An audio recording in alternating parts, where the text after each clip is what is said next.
Olá pessoal, eu sou a Tamara, chegamos no capítulo 2 do livro Nosso Lar. Vamos lá. Suicida, suicida, criminoso, infame! Gritos assim cercavam-me de todos os lados.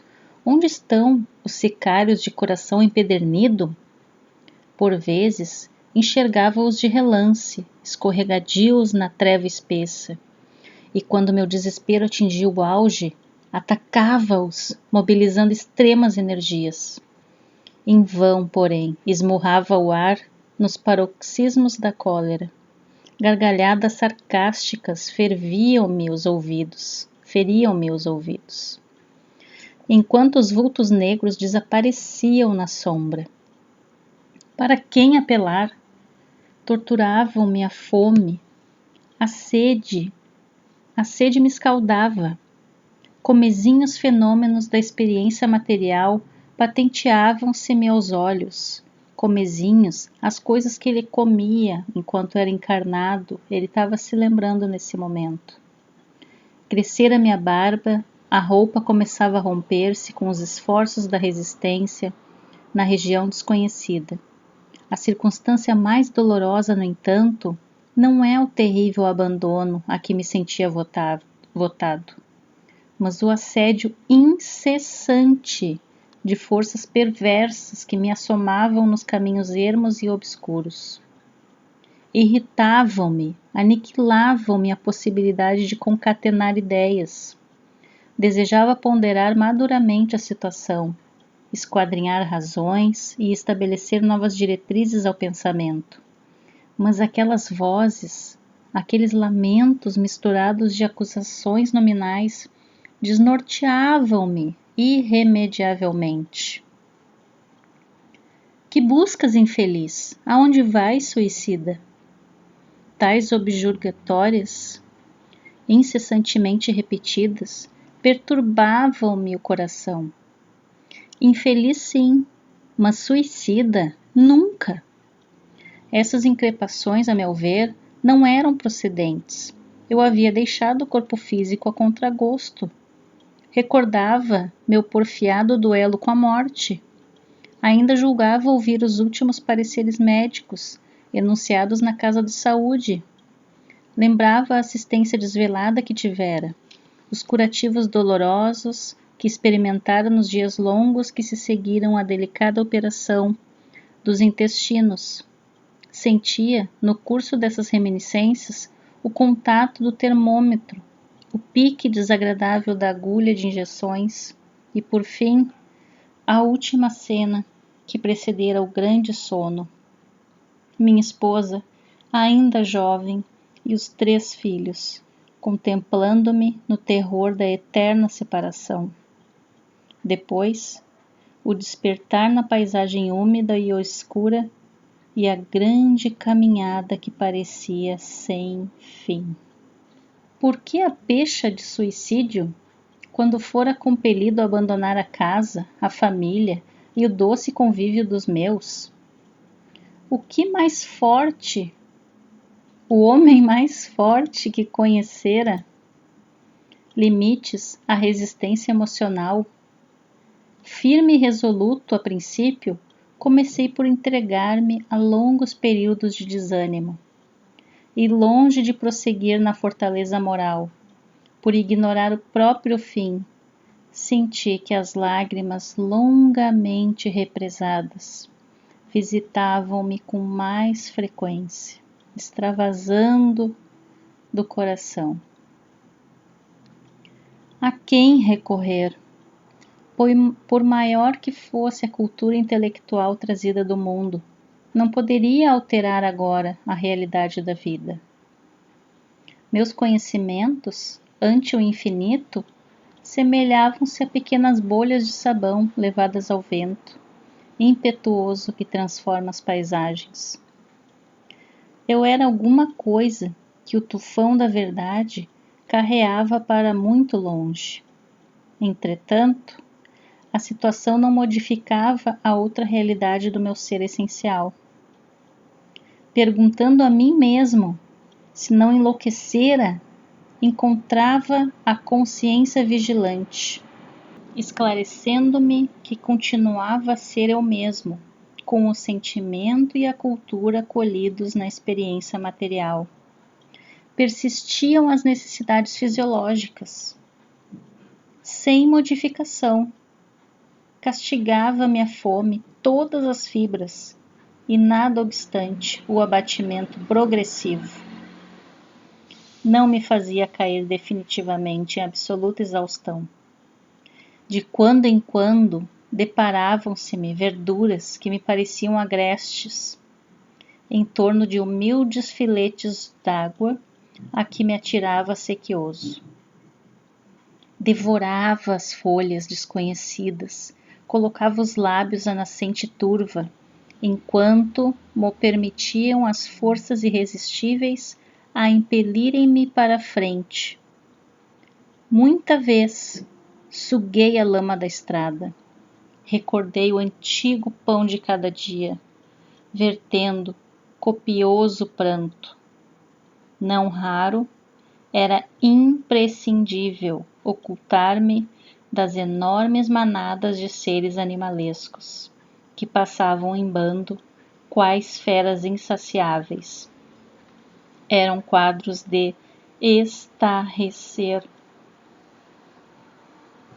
Acentuava-se o desalento.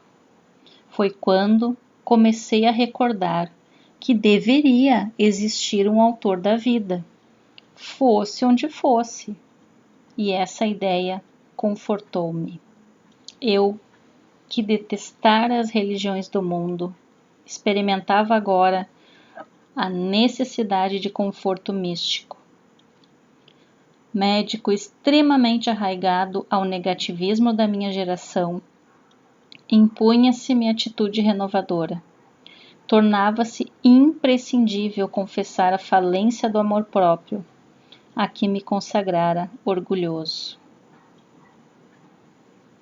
E, quando as energias me faltaram de todo, quando me senti absolutamente colado ao lodo da terra, sem forças para reerguer-me, pedi ao Supremo Autor da natureza que me estendesse mãos paternais, em tão amargurosa emergência. Quanto tempo durou a rogativa?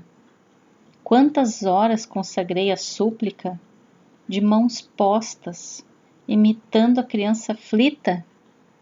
Apenas sei que a chuva das lágrimas me lavou o rosto, que todos os meus sentimentos se concentraram na prece dolorosa. Estaria então completamente esquecido? Não era igualmente filho de Deus? Embora não cogitasse de conhecer-lhe atividade sublime quando engolfado nas vaidades da experiência humana? Por que não me perdoaria o Eterno Pai, quando providenciava ninho às aves inconscientes e protegia bondoso a flor tenra dos campos agrestes? Ah, é preciso haver sofrido muito para entender todas as misteriosas belezas da oração. É necessário haver conhecido o remorso, a humilhação, a extrema desventura, para tomar com eficácia o sublime elixir de esperança. Foi nesse instante que as neblinas espessas se dissiparam e alguém surgiu, emissário dos céus. Um velhinho simpático me sorriu paternalmente, inclinou-se, fixou nos meus os grandes olhos lúcidos e falou: Coragem, meu filho, o Senhor não te desampara. Amargurado pranto banhava minha alma toda. Emocionado, quis traduzir meu júbilo, comentar a consolação que me chegava, mas, reunindo todas as forças que me restavam, pude apenas inquirir: Quem sois, generoso emissário de Deus? O inesperado benfeitor sorriu bondoso e respondeu: Chama-me Clarencio, sou apenas teu irmão. E percebendo meu esgotamento, acrescentou: agora, permanece calmo e silencioso. É preciso descansar para reaver energias. Em seguida, chamou 2 companheiros que guardavam atitude de servos desvelados e ordenou: prestemos ao nosso amigo os socorros de emergência. Alvo lençol foi estendido ali mesmo, à guisa de maca improvisada, aprestando-se ambos os cooperadores a transportarem-me generosamente. Quando me alçavam cuidadosos, Clarencio meditou um instante e esclareceu, como quem recorda inadiável obrigação: vamos sem demora. Precisamos atingir nosso lar com a presteza possível. E fim do nosso segundo capítulo. E aí, a nossa tarefinha 3, nós temos 2 perguntas para refletir. Por que só resgataram André Luiz e deixaram aqueles outros que chamavam ele de suicida, que assustavam, que brigavam, que corriam atrás dele? Por que não resgataram antes? 2 questões para a gente pensar e para a gente tentar responder também. E para pensar, como tem sido a nossa prece? Conseguimos perceber se somos atendidos em nossas preces? Se não somos atendidos em algo que pedimos, por que isso acontece? Se somos atendidos em algo que pedimos, o que fazemos depois de atendidos? Questões para a gente pensar, refletir, pensar. Aguardo todos no próximo capítulo. Fiquem com Deus e até a próxima.